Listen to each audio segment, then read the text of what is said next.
Hammaga salom, bilaman qishloqqa bugungi videomizimiz Minecraft 1.1.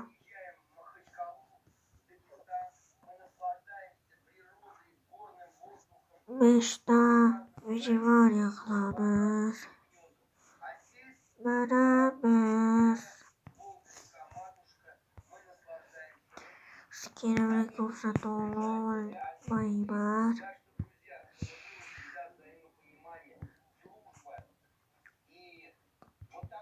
Bu kompotni o'yi meniki.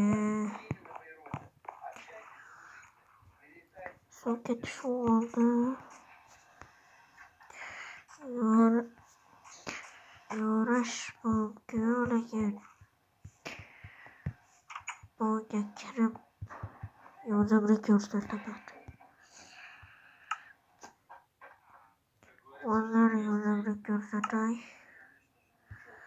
Qanday video mana men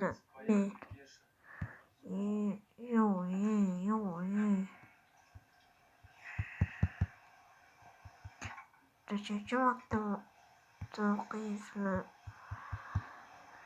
Shuni menga yozib qoldiringlar.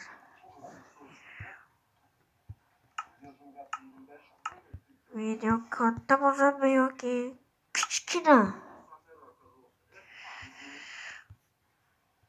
Mana qishloqqa ketdim. Kreativga o'tkazay. Voy. Men qishloq edi bu.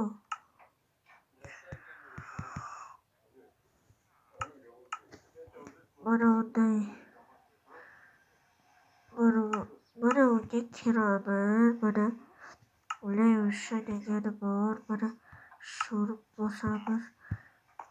Bo'lmaydi bu. Mana. Patronga kasari deganiga bosamiz. Mana разделить element управление degani bor. Mana shu plyusdachani chiqaradi. Mana u mening o'yim. Kompotni o'yi mening o'yim. Yozga bo'lganimdan so'ng 100 talakdan ikkinchi qism. 100 talak ikkinchi qismi chiqadi. Mana chiqyapti.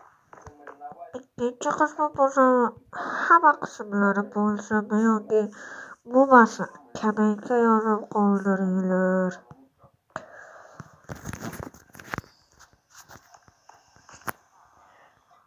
Obuna va like bosish esdan chiqmasin.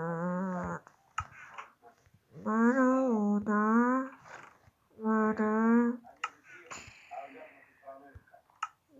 uni bosamiz.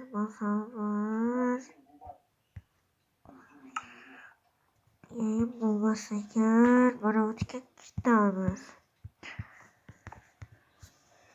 Mana ketib bo'lganimizdan so'ng mana bunga boramiz. Bitta meni o'yi mana shu.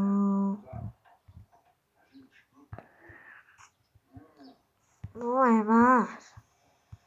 Bu orqamda turgan o'zi emas. Mana u. Mana shu mening o'yi. Qani videoni hammaga